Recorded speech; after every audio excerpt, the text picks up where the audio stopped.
Eu acho assim que ninguém vem por vir. Nós deveríamos vir só para adorá-lo, mas a gente sempre tem uma petição no coração, uma necessidade. A gente quer ouvir de Deus uma palavra de ânimo, que nos eleve, que nos diga, vai adiante. E eu tenho essa palavra hoje, em nome de Jesus. E parabéns e um feliz Dia das Mães a todas as mães aqui presentes. Mães que geraram, mães que geraram no coração, mães que criaram, que às vezes são avós, todas que estão aqui, e as que cuidam e protegem suas crianças. Sinta-se amada. Não é para ser só nesse dia, né? Sabemos que é um dia que deveria ser todos os dias, mas tem que ser um dia especial, porque aí nós paramos para pensar nisso. Sinta-se amada e presenteada pelo Senhor. E depois eu vou falando mais sobre isso, através do texto que eu quero compartilhar com a igreja nessa noite. Está no livro de Jeremias, capítulo 1.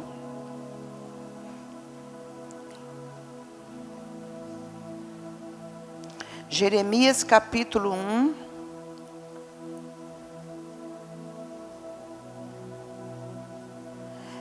do verso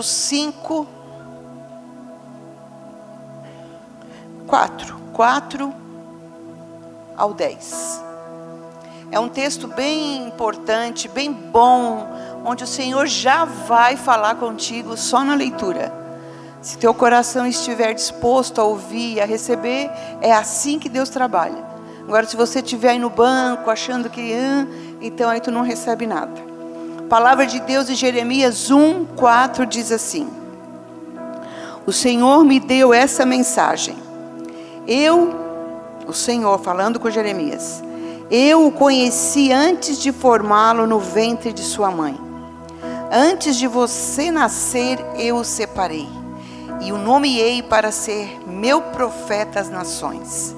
Então eu disse: ó soberano Senhor, não sou capaz de falar em teu nome. Sou jovem demais para isso. O Senhor respondeu: não diga, sou jovem demais, pois você irá onde eu o enviar e dirá o que eu lhe ordenar. E não tenha medo do povo, pois estarei com você e o protegerei. Eu, o Senhor falei. Aleluia. Verso 9. Então o Senhor estendeu a mão, tocou a minha boca e disse: veja, coloquei minha palavra em sua boca. Hoje lhe dou autoridade para enfrentar nações e reinos, para arrancar e derrubar, para destruir e arrasar, para edificar e plantar. Aleluia. Amém, igreja? Vamos orar mais um pouquinho, onde eu quero me colocar diante do Senhor, e você coloque a sua vida e peça a Ele que fale contigo. Senhor, em nome de Jesus, muito obrigada, Senhor, pela Tua presença nesse lugar. Muito obrigado porque a Tua palavra é vida, é remédio para a nossa alma. Muito obrigado por estas crianças, fruto dos Teus sonhos na vida de muitas pessoas que sonharam em Te adorar através da dança. E hoje isso, depois de tantos anos, vemos crianças, filhos dos nossos filhos Te adorando nesse lugar. Obrigada por cada criança, por cada família nessa criança representada. Que sejam futuros jovens tementes a Ti, futuros adolescentes tementes a Ti, futuros maridos e esposas tementes a Ti. Que essa igreja hoje que estava aqui na nossa frente, tão linda, tão frágil, sejam tão fiéis e maduros daqui o tempo, para a Tua honra e Tua glória. Abençoa as professoras que ensaiaram, que pagam esse preço. Pai, muito obrigada, porque existe uma equipe, existem pessoas aqui que Te servem com tanto amor e gratidão. Pai, recompensa, fortalece, dá saúde e livra a todas e todos de todo mal, em nome de Jesus. E ainda te peço, fala conosco, fala com cada vida que está aqui nesse lugar, fala forte, Senhor, fala no fundo dos seus corações, em nome de Jesus, amém. Vocês podem tomar assento.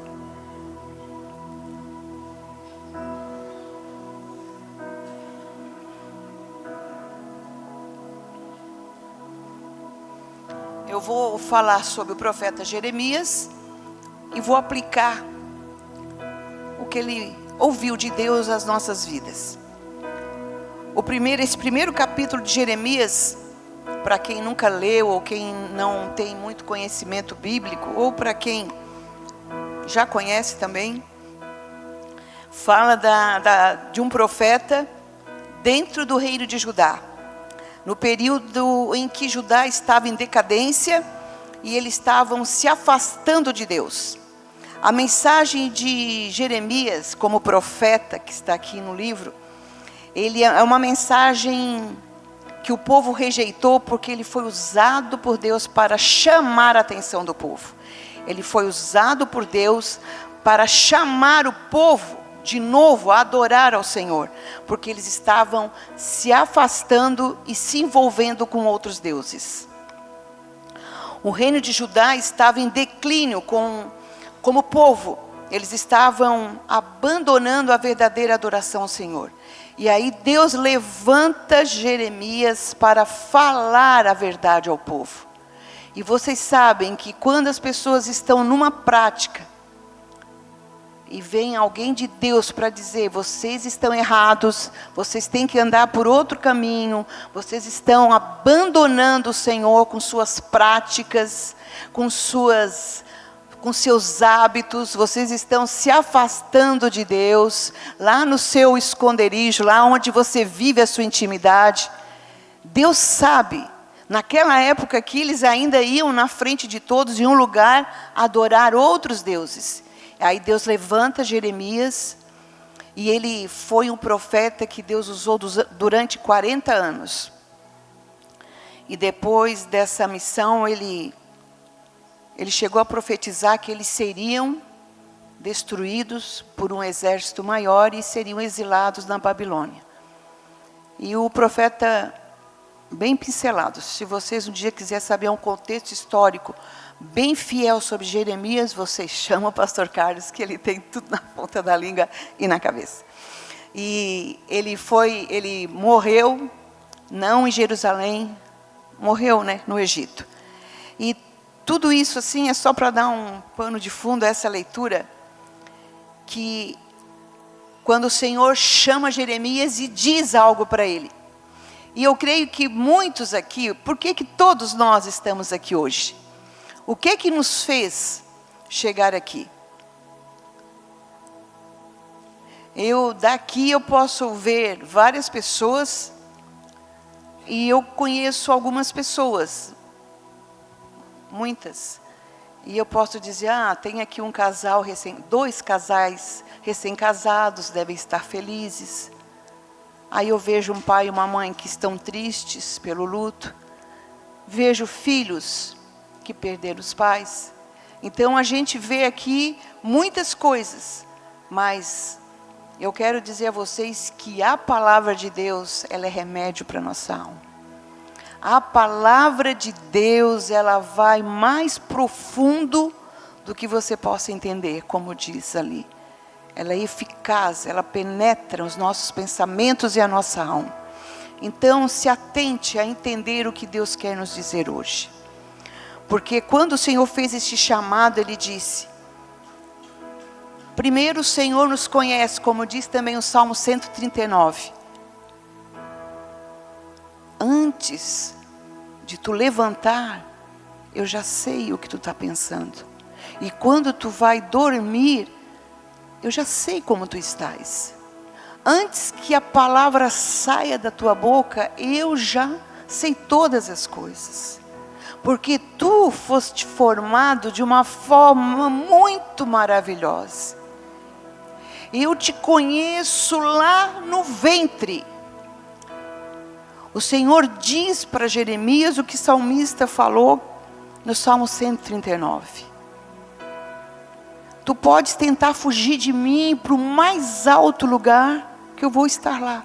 Como tu pode tentar ir para o local mais abaixo da terra, que eu vou estar ali também. Eu quero dizer a vocês e a cada um, você não é um filho que aconteceu por um acaso. Antigamente as pessoas tinham esse costume, que eu hoje acho ainda errado. Minha mãe queria ter 3 filhos, aí eu sou a 4ª, eu fui aquela que ela não queria ter, então minha mãe me rejeitou. Aí vem todas estas doenças emocionais, a pessoa se achando rejeitada, porque minha mãe não me desejou, não me quis. Não existe isso. Pai e mãe podem não ter planejado, mas Deus quis. Amém. Por quê, irmãos? Porque como eu ouvi da pastora Edmeia, aquela que esteve aqui, aquela senhora, ela falou uma coisa numa pregação que eu estava ouvindo em casa, e que me falou ao meu coração. A gente não tem noção, ninguém tem, não tem quando os casais dizem, nós casamos, agora esse ano a gente quer ter um filho. Aí já deu 2 anos de casamento, daí não, agora nós vamos nos preparar para ter um filho. Como se isso dependesse de nós. Quem que sabe o exato momento que há uma fecundação? Quem que pode dizer isso? Deus é o autor da vida. Eu creio fielmente nisso. Nós dizemos assim, alguém poderia me dizer, por que tantas adolescentes engravidam? Porque elas tiveram intimidade com outro menino, ela estava no período fértil, o menino já tinha idade para fazer um menino, ou uma criança, e aí as coisas acontecem. Mas a vida está no poder de Deus.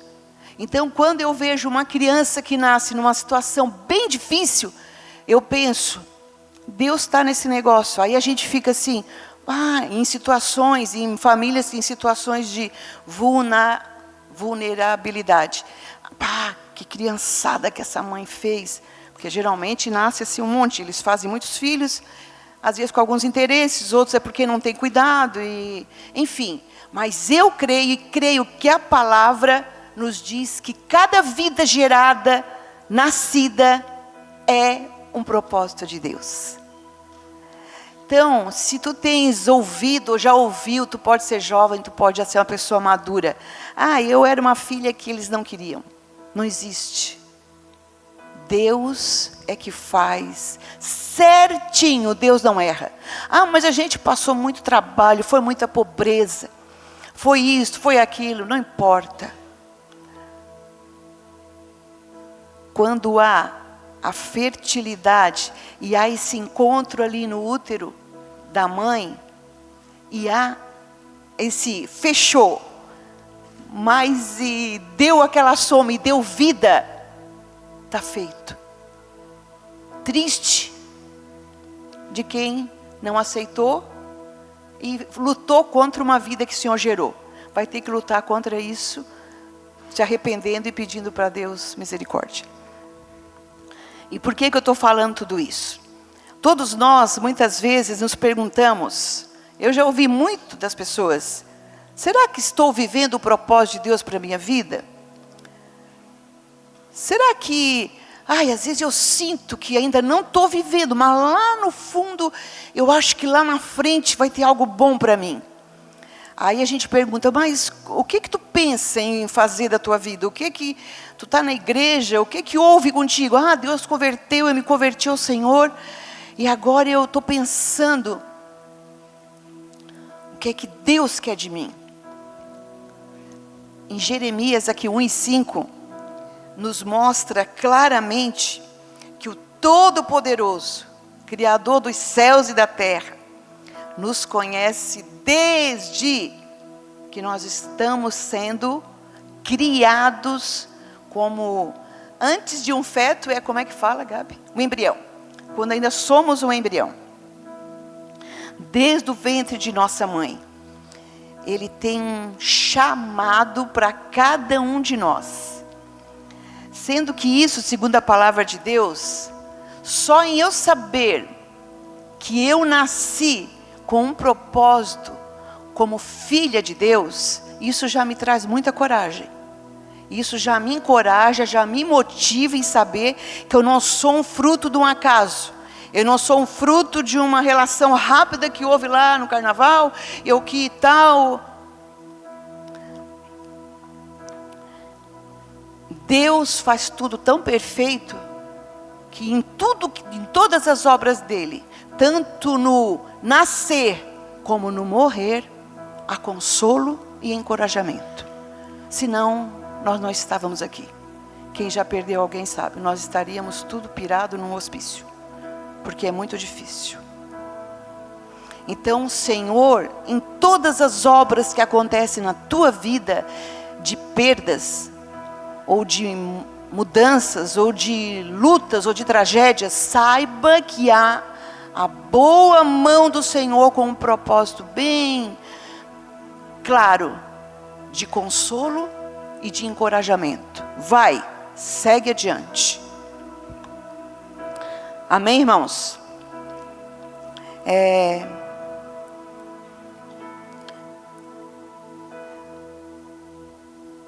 Eu creio sobre essa questão que nós vivemos debaixo do governo divino.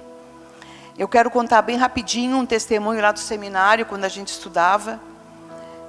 Quando fui para o seminário, eu não era essa Cida que eu estou aqui hoje. Eu era mulher macho, sim senhor, mandona. Ainda tenho jeito de quem mandona, mas não sou, tá? Ainda falo forte, mas o meu coração é bem manteiguinha, mas ele já foi assim, bem manteiga congelada. Mas é na ignorância do não conhecimento da verdade.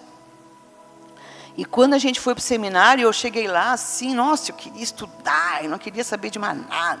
Nem se o Carlos queria saber de mim, o meu chamado, meu estudo. E me quebrava. Até que, Deus vai trabalhando e vai botando mulheres e aulas que mostram bem o nosso papel.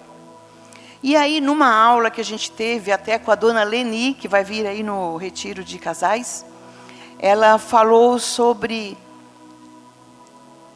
uma moça, a questão assim, vou bem resumido, que eu também não lembro a história certa, de uma moça que era filha de evangélicos, pessoas, uma menina boa, querida e tal, estudante, e ela estava vindo para casa, um moço abordou ela e conseguiu levá-la para um canto e fazer a violência sexual. E, infelizmente, o que aconteceu? Ela engravidou. Aí, o que ela disse? O que vocês acham? Pensa eu. E eu pensei assim, não.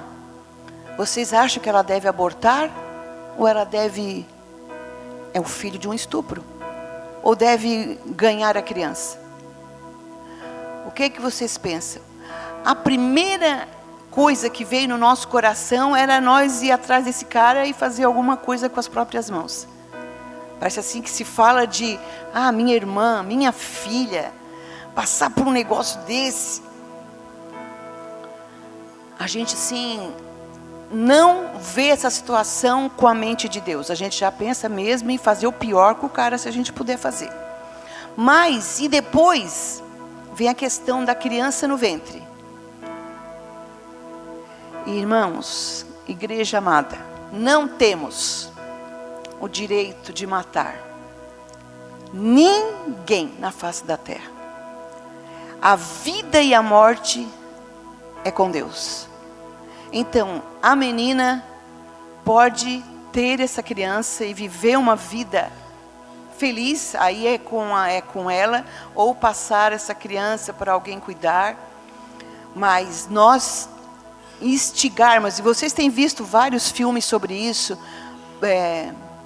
documentários que falam que a família não quer tirar, a menina quer tirar, e até onde isso é verdadeiro?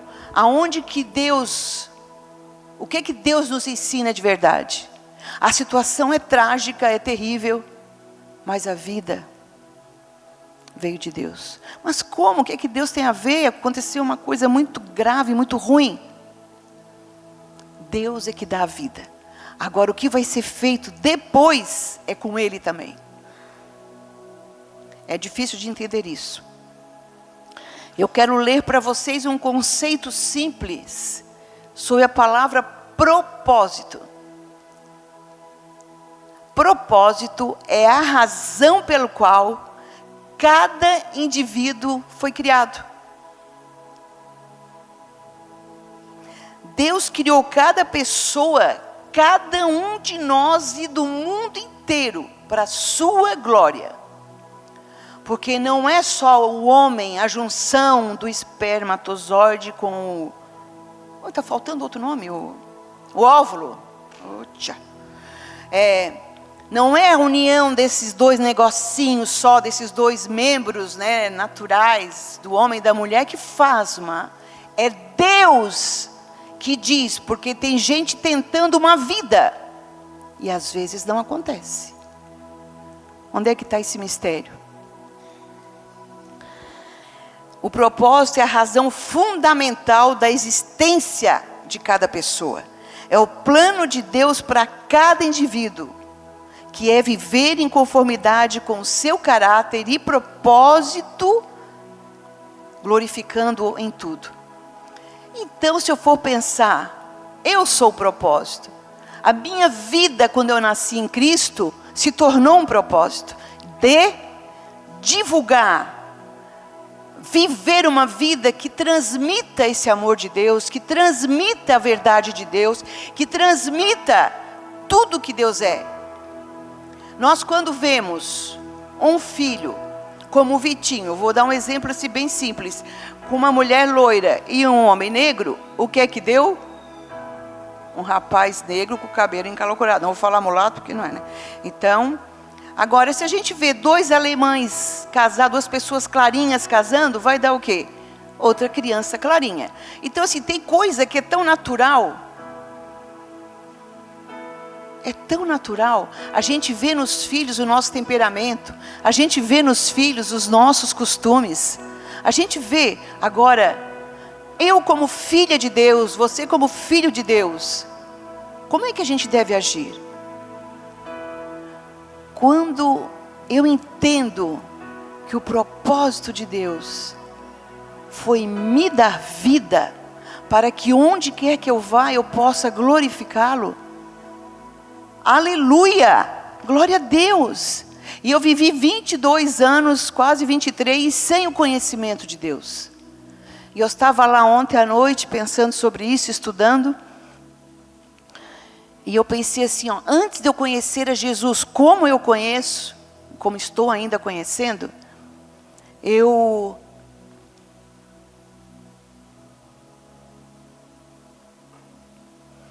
olhava para os crentes e dizia assim, pensava, ai, que povo mais coitado, que gente mais atrasada, como é que num calorão desse, nós vindo da praia, eles indo tudo para a igreja arrumadinho, disse, mas que loucura.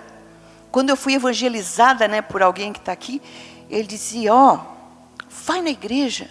Aí eu dizia para ele, bem sem respeito, né, como é que tu pode achar que vocês estão certo? Ele me evangelizando. Vocês são uma minoria. Vocês andam para cá, o mundo inteiro anda para lá. Como é que tu acha que isso aí é certo? E esse Deus está muito longe. Eu entendia Deus como um Deus muito longe. Não tem nada a ver com a minha própria vida e existência. Mas isso é a grande mentira que todas as pessoas que não conhecem a Deus pensam. Eu estou aqui nesse mundo porque eu estou e acabou, vou viver... e vou ser o que eu quiser, e não existe ninguém que me ame, não existe ninguém que se preocupe comigo. Então, é assim que as pessoas fazem. E por isso que está essa tragédia que está aí fora. Tragédia. E eu vejo assim, a maior tragédia mesmo, é quando a moça ou o moço fica adolescente, fica mocinho. Ali há tanta indecisão, Ali há tanta, eu não sou ainda adulto, mas também não sou mais criança, quem é que eu devo seguir? Aí os pais têm que dar uma cortada, porque são muito empolgados, aí já se acha que ninguém ama, que o pai não ama mais, que ninguém me acerta, porque não sei o quê, e porque eu sou mais cheinho, é porque eu sou muito magrinho, eu sou muito escurinho, eu sou muito branquinho, e aí vai, por aí afora. E são tantas coisas que mexem, que é onde eu vejo assim, o grande perigo de um adolescente se perder quando ele não tem em casa o amor. Quando ele não entende quem é Deus. Ele tem que entender a origem, essa origem que eu estou falando aqui com vocês hoje, que para mim é bênção. O chamado, o propósito é que Deus te criou para a glória dele. Tu foi criado com um propósito de ser luz desse mundo, ou de ser alguém.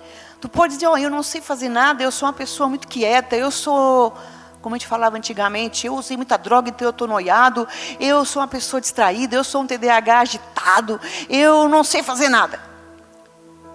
Simplesmente seja filho de Deus. De boquinha fechada, que tu já é bênção.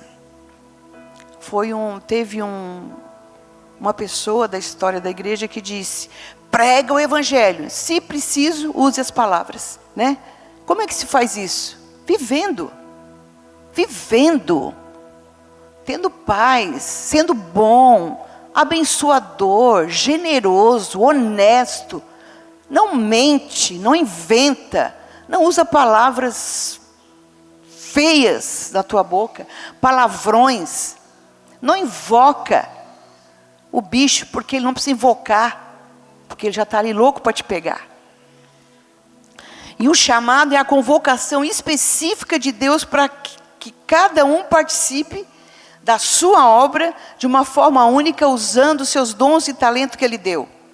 Usando as suas habilidades, porque Deus dá habilidades para muitas pessoas.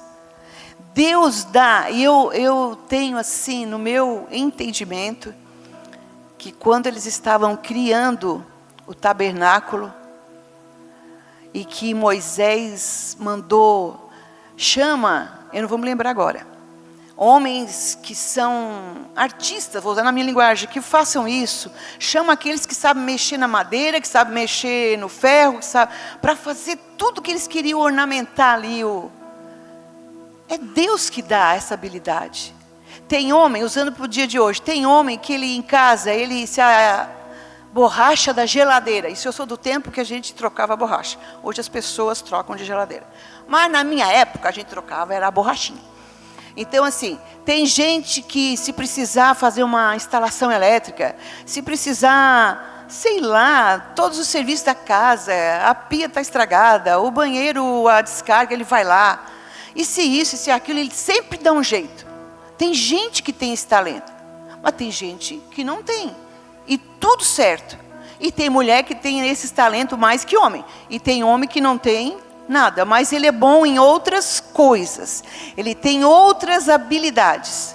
Tem homens que cozinham melhor que mulheres, mas também tem mulher que é fera na cozinha. E aí vai. Então tem muita coisa que é vinda de Deus, porque toda boa dádiva vem do alto. E sobre essa questão, o propósito de Deus, como ele falou aqui, vou voltar aqui ainda, não é uma meta. Propósito, eu não tenho que andar agora assim igual um robô, meu Deus, eu sou um propósito, eu tenho que, eu quero que vocês saiam daqui dizendo, eu sou o propósito de Deus. Eu nasci para glorificar Deus. Tem que ser isso todos os dias. Acordou de manhã, obrigada a Deus, porque eu sou criado para a tua glória. Obrigada, Senhor. Ele não está diretamente ligado, diretamente ligado à nossa essência, em quem nós somos em Cristo. Tem um salmo, eu não sei qual é agora, que diz que nós somos feitura do Senhor. Feitura quer fazer, sabe o que quer dizer? Nós somos o poema do Senhor.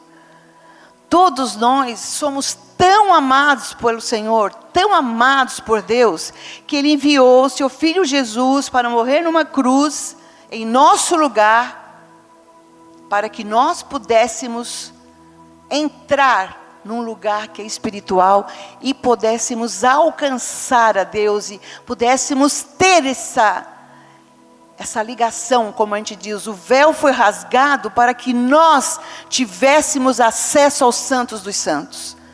E hoje não precisa mais de um tabernáculo, de um lugar cheio de regras. Hoje tu pode estar diante do Senhor aqui nesse lugar. E eu quero dizer, estar num culto é um lugar muito especial. Nós devemos estar aqui por quê? Porque aqui é a comunhão dos santos, os santificados. É aqui que Deus te fortalece. É aqui. Pode ser que tu diga assim, ó, quem está aqui nesse banco da minha direita, não conheça todo mundo que está no banco da esquerda. E quem está aqui no meio não conhece, mas de uma forma ou de outra, Deus vai preparando e vai unindo. E vai, daqui a pouco Deus usa alguém para te dar um abraço, que era exatamente o que tu estavas necessitando naquele dia. Porque aqui é a comunhão. Eu sirvo a Deus em casa sozinho. Isso aí não é de Deus. Isso não é saudável. A Bíblia fala em Provérbios 18:1 que o orgulhoso, ele luta contra essa coisa de estar na comunhão e ele mergulha no seu próprio orgulho. A pessoa que não gosta de estar na igreja e servir a Deus do meu jeito, estou ouvindo um culto pela televisão, eu estou assistindo, literalmente, tu estás assistindo um culto, tu não estás cultuando a Deus, porque se tu na tua casa estás ouvindo, assistindo um culto, tu está bebendo um refri, uma água, tu bota a perna para cima, vamos fazer uma pipoca para assistir o culto. Vamos esquentar a jantinha lá enquanto a gente vê. Não tem como tu parar e adorar o Senhor em espírito e em verdade ali na frente da TV. Não permite, a gente não tem essa disciplina. Amém? Tu não está vendo um filme. Então a adoração, ouvir palavra, deixar Deus te ministrar, é aqui, na igreja. Junto com todos, ainda que não nos conheçamos todos, mas somos todos lavados e remidos pelo sangue de Jesus, e Ele tem nos purificado de todo pecado.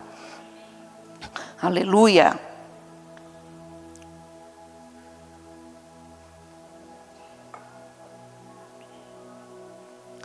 E essa essência que está dentro de nós, que nós somos de Cristo, ela só acontece a partir quando nós recebemos o conhecimento. Do momento em que nós nos relacionamos com Deus.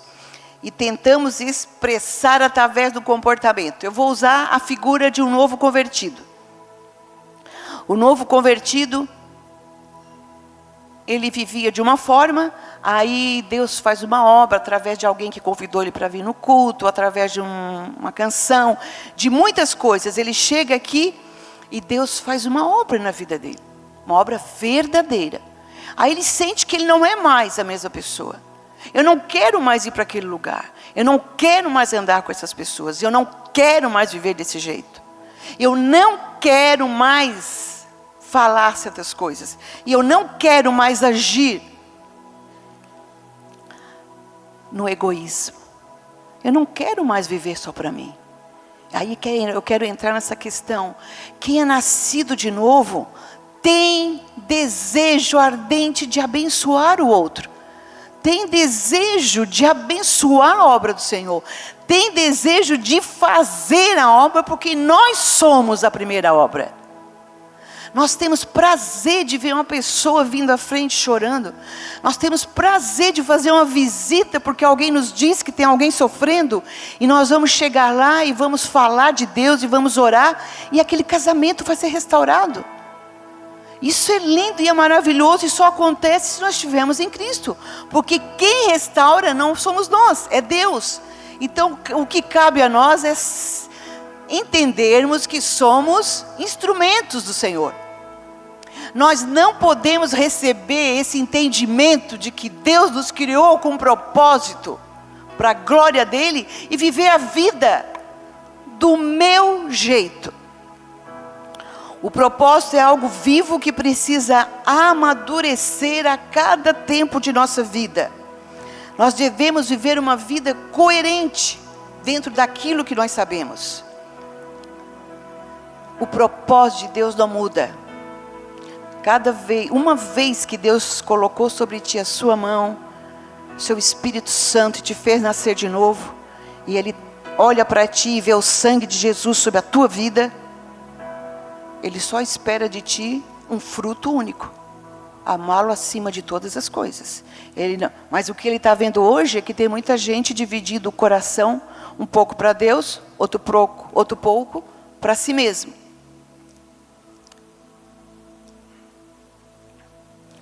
O propósito de Deus não muda.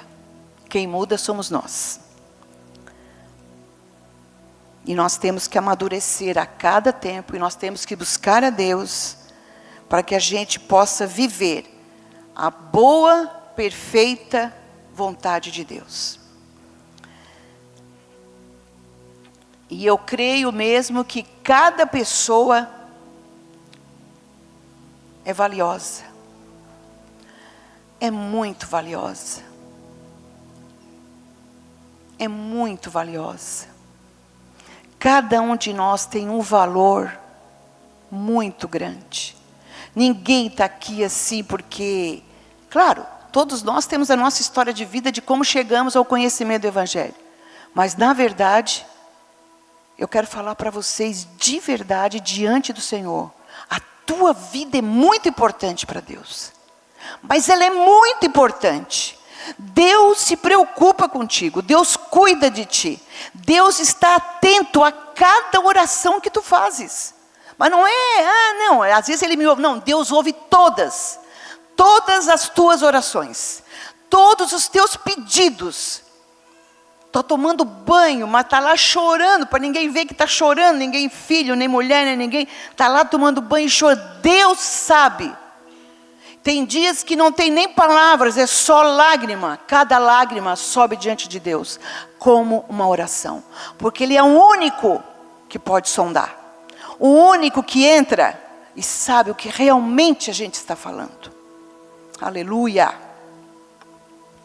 Então não se sinta um qualquer. Ande de cabeça erguida, porque tu é filho do Todo-Poderoso. E a tua vida não foi por um acaso. A tua vida foi propósito.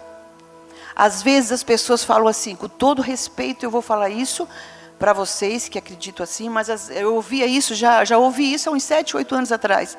Deus não une pessoas, Deus une propósitos. Eu sempre ouvi isso e não gostei. Lá dentro de mim eu digo assim, ai, Deus não une pessoas, Deus une propósitos. Como assim? O negócio não ficava claro dentro da minha mente. Eu preferia dizer, Deus não une pessoas, Deus une pessoas com o mesmo chamado. Aí sim, porque cada um já é um propósito de ser luz. Então, se a gente falar, é o jugo desigual. Então, Deus não vai unir quem anda com pensamentos diferentes. Eu amo a Deus de todo o meu coração. A namorada, eu amo a Deus com a metade do meu coração. Outra metade eu amo é a ti, meu amor. Estou louca para te pegar.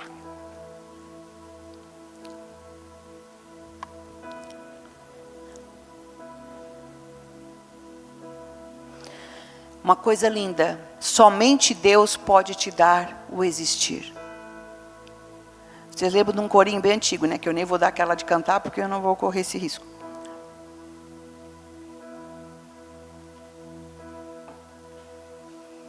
Me ajuda aí, Kim. É só a letra. Senhor, meu pensamento... cantar, vocês não vão acreditar o que é que eu estou cantando. Pensamento é para ti, Senhor. Meu pensamento é para ti. Por quê? Porque tu me deste a vida, porque tu me deste o existir, porque tu me deste o carinho, me deste o amor, porque tu me deste a vida, porque tu me deste o existir, porque tu me deste o carinho, me deste o amor. Eu não existia antes de Jesus. Eu não existia, eu não me sentia uma pessoa existente. Eu me sentia a pior pessoa do mundo, a menor pessoa do mundo, a menos importante. E Deus me deu o existir.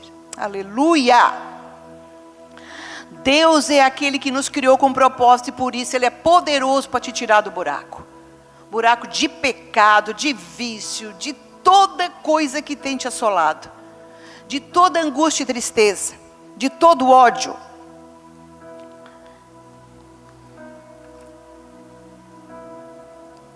Então o Senhor falou para Jeremias: eu te separei e eu tenho uma obra para ti. E tu vai penar um pouquinho por amor a mim. Como Deus falou para Paulo, Paulo vai ver o quanto é sofrer pelo meu nome. Quero falar um pedaço sobre isso. O sofrimento faz parte desse nosso tempo aqui na terra. Não tem como você querer viver nesse lugar achando que vai ser sempre tudo na bonança, porque isso não existe. A princípio não existe por causa de nós mesmos, que somos terríveis, inclinados para o mal. E cada um de nós traz as suas heranças paternas, maternas e a gente traz muita coisa ruim no coração. E nessa caminhada com Jesus é que Ele vai fazendo, endireitando as nossas veredas. Endireitando a cada dia. Se a gente se colocar na presença dEle. Agora, se você acha que você é o bom, se você acha que você, não, eu estou indo na igreja todo domingo, eu adoro a Deus, eu dou um dízimo, nem dou, não precisa. Está pecando se não dizima, porque é mandamento, é bíblico. E outra coisa, se você não é nem generoso para abençoar uma pessoa que precisa, misericórdia. Cristianismo não é isso, cristianismo é algo mais forte. Cristianismo está ligado com nascer de novo, com entrega. Se o nosso mestre morreu em nosso lugar, o que nós temos que fazer? O mínimo. Amar o outro. Ter compaixão do outro. Ter misericórdia de verdade. Abençoar da maneira que a gente puder abençoar.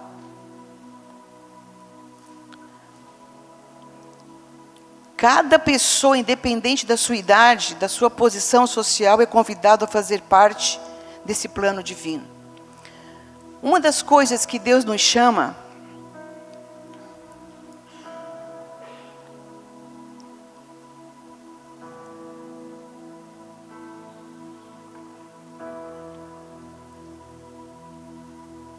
é para a gente ser santo.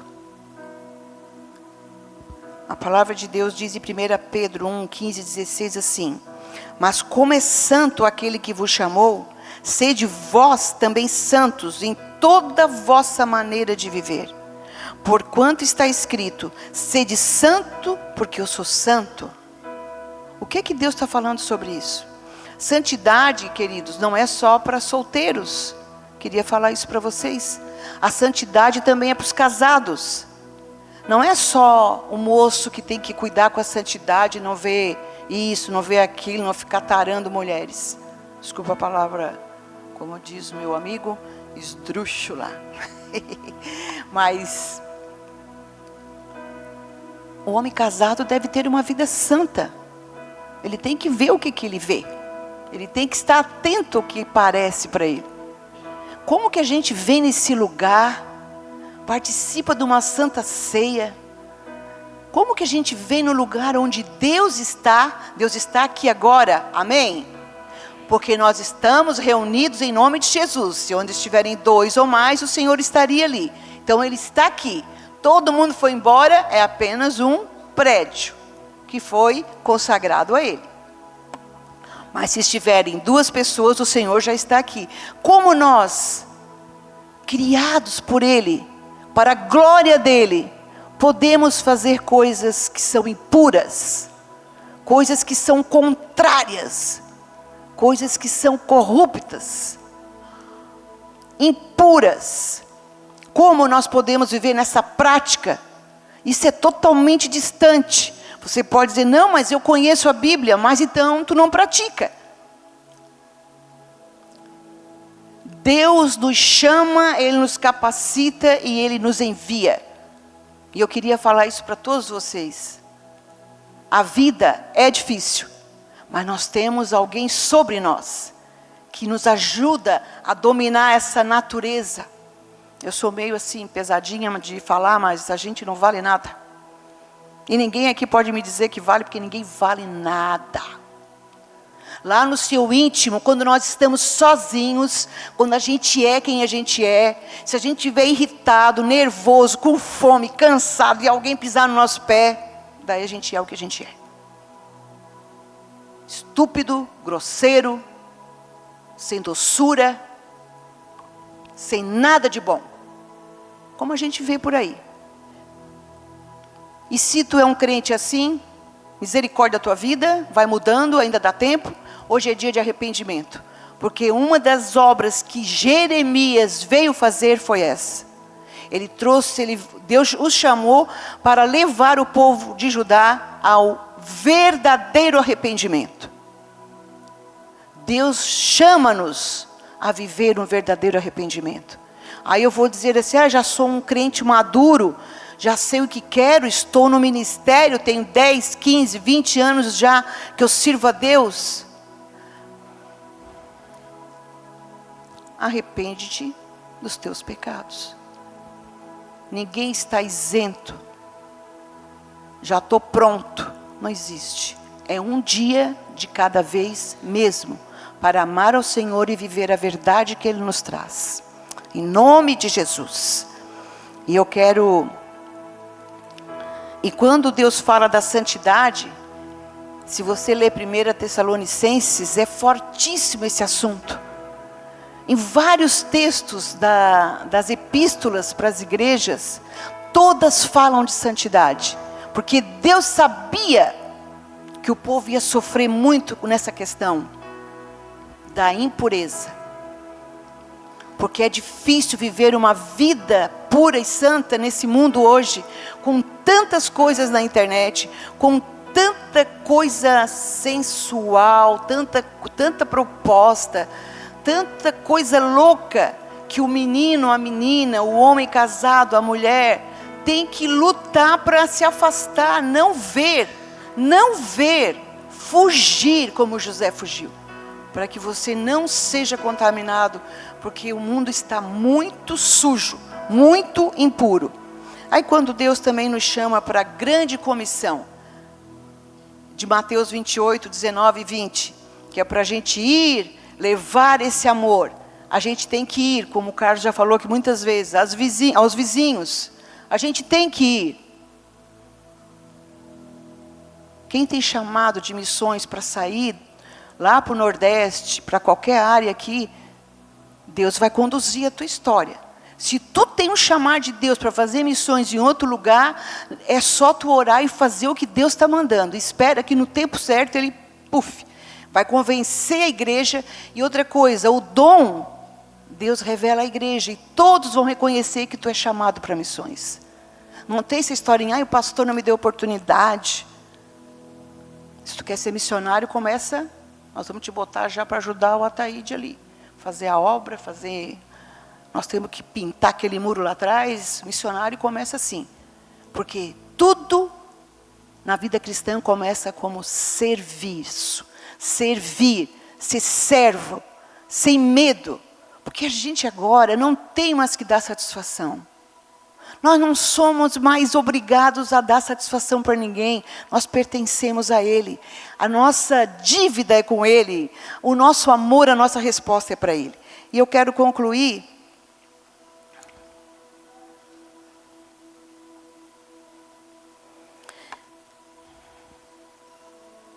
O último golinho.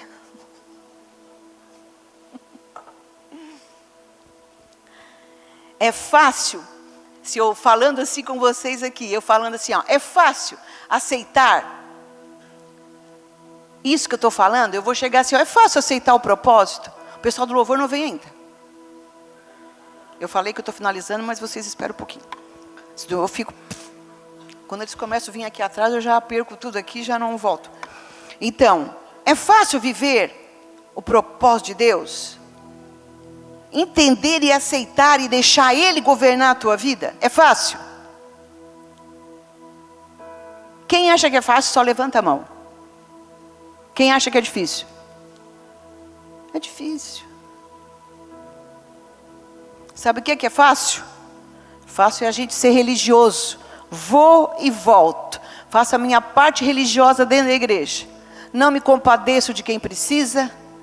Não me compadeço. Não reconheço que sou um pecador. Não reconheço que estou no vício. Não reconheço que estou olhando coisas com o nome de pornografia. Não reconheço que estou na impureza. Então, você precisa voltar a se autoavaliar e pensar: Jesus, eu quero viver como o teu propósito, como tu desejas. Eu sou o teu propósito. A minha existência e a minha essência deve ser idêntico ao teu caráter. Idêntica ao teu caráter. Viver o propósito é renunciar a si mesmo, suas vontades humanas, sua carnalidade. E sabe o que eu acho legal? Que o marido pode abençoar a mulher e a mulher pode abençoar o marido. Tem mulher que é muito fofoqueira, muito faladeira, fala mal de todo mundo. O marido diz: vamos parar, não faz assim, não vamos mais falar de ninguém, que isso não é legal. E às vezes o homem é que é o linguarudo. A mulher tem que chegar: vamos parar com essa conversa. Um tem que ajudar o outro. Aí tem uma amiga que chega, ela é bênção, mas quando ela vai na tua casa, ela gosta de trazer notícia da igreja inteira. Porque tem gente que sabe da vida de todo mundo. Eu fico impressionada. Eles sabem coisa de mim que nem eu sei. Então, eles contam coisa que a gente nem sabe. Eu não sabia que eu estava vivendo isso. Por quê? Porque as pessoas falam demais. Então, vamos guardar a nossa boca. Eles estão vindo. Vamos guardar o nosso coração, porque Deus está vendo as tuas obras. Nós não estamos vendo, a gente não sabe, mas Deus sabe como é que vocês vivem dentro de casa. Deus sabe. Procure ser um abençoador e não um maledicente, que só fala mal, que só bota defeito. E finalizando, uma coisa linda que eu escrevi, que eu não estou achando. Está aqui. Outra coisa, aí aqui ele diz assim, Senhor, soberano Deus, eu não sou capaz. Eu quero só aplicar quando Jeremias respondeu para Deus: eu não sou capaz de ser um profeta. Como que eu vou falar para esse povo todo aqui que eles estão pecando? Eles vão me matar? Como é que vai ser? Aí Deus diz assim: não tenha medo, meu filho, pois eu estou contigo, eu vou ser com a tua boca. É só a gente viver o evangelho e a palavra vai sair. De verdade. Ele diz: não tenha medo. E eu digo de novo nessa noite: não tenha medo de ser fiel ao Senhor. Assumir a tua fé, aonde tu trabalha. Vocês que batizaram agora no último batismo, e aí de repente vão voltar para o trabalho, ou tal, já voltaram, e o pessoal: eu vi uma foto tua, tu te batizou, tu tá louca. Como é que tu me fez uma besteira dessa? Tu te batizou naquela igreja. Agora não vai poder fazer mais nada. Aí tu tem que responder assim, agora é que eu vou poder fazer tudo. Eu era escravo, agora eu sou livre. Eu sou livre, mulher. Tem que falar assim. Assume a tua fé. Se alguém vir rir de ti, pode a risada entra por aqui e sai por aqui. Não se importe. O que importa é tu viver para aquele que te criou. E não para esse mundão louco aí, onde ninguém te dá valor de verdade, onde as amizades não são verdadeiras. Nós precisamos estar perto de Deus. Se o Senhor te criou, te chamou, Ele vai cuidar muito bem de você, como Ele fez com Jeremias. Jeremias sofreu muito, e eu quero falar de novo, o sofrimento faz parte dessa caminhada. O sofrimento, ele vem de várias formas, mas ele faz parte. E aí quando ele diz assim, não tenha medo, eu vou te proteger. Ai gente, isso é promessa, né? Eu recebi essa palavra como uma promessa para a minha vida, e eu desejo que vocês recebam essa palavra. Sou jovem demais, ou sou velho demais, Senhor, eu sou novinho, eu nem entendo nada. Aí o Senhor vai dizer, não tenha medo, rapaz, não tenha medo, menina, pois eu vou estar com você e vou te proteger. E ele bota um ponto, eu, vírgula, o Senhor falei, ponto. Deus falou, está falado e vai se realizar, seja em que área for que Deus te colocar. E depois no final, que eu acho lindo e eu quero finalizar de verdade, coloquei minhas palavras em sua boca. Hoje eu te dou autoridade para enfrentar nações e reinos. Naquela época ele ia enfrentar nações e reinos. E nós? E a dona de casa? E a mãe que está aqui? Será que enfrenta? Enfrenta! Vocês acham que não é uma luta nós estarmos todos os dias fazendo as nossas... Nossa, que foi que deu esse bocejo? Vou fingir que não ouvi. Pela misericórdia. Oh, respeita quem está aqui, pela misericórdia. Aí tu me desanima, né? Oh, fez até um... Então eu vou tomar uma aguinha. Oh, bênção de Deus. Tá com soninho, é? Chega em casa, vai dormir 1h da manhã. Garanto. Vão ver o Fantástico naquele outro canal, começa meia-noite, vão ver tudo, e ainda se bobear, pega um filminho ainda da net, porque, não, já vai acabar, vão dormir 2 da manhã para acordar às 7h30, e aí, ai, estou morto. Aqui, ó, que está morto. Vai trabalhar, vai dormir cedo. Gente, eu detesto quem boceja na minha frente. Fica avisado.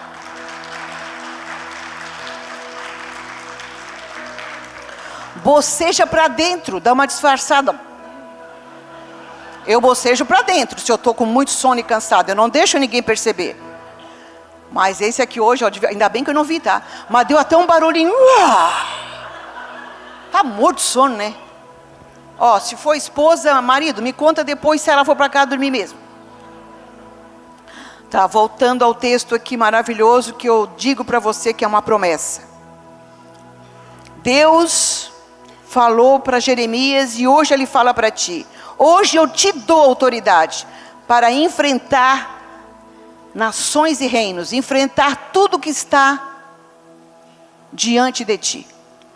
Seja dentro da tua casa, às vezes dentro do nosso lar, digo assim, família, irmãos, não só dentro da casa, família, eles vêm, eles trazem tantos problemas, tanta tristeza, que a gente está enfrentando coisas grandes e terríveis. E aí o Senhor diz, eu vou te dar autoridade para arrancar e derrubar, para destruir e arrasar, para edificar e plantar. E eu anotei aqui, autoridade para vencer cada seta maligna que vem de dia ou que vem de noite. Aquele pensamento ruim, estou vencendo essa área da minha vida. Aí vem aquele pensamento, vai lá só uma vezinha, dá só uma olhadinha. Vença, em nome de Jesus, eu não vou fazer mais isso. Eu não vou mais praticar isso. Dá autoridade para arrancar e derrubar, arrancar toda amargura. Porque nós, muitas vezes, trazemos amarguras, guardadinha, escondidinha, de família, de amigos da igreja, amigos do trabalho. E nós guardamos e vamos até dando uma cultivada. Daqui a pouco está uma floresta. Destruir e arrasar todo o ódio dentro de ti ou ódio que alguém possa ter contra ti. Então, nós estamos com a autoridade de Deus para lutar e viver essa realidade. Edificar e plantar. Tudo pode ser feito novo de novo. Tudo pode.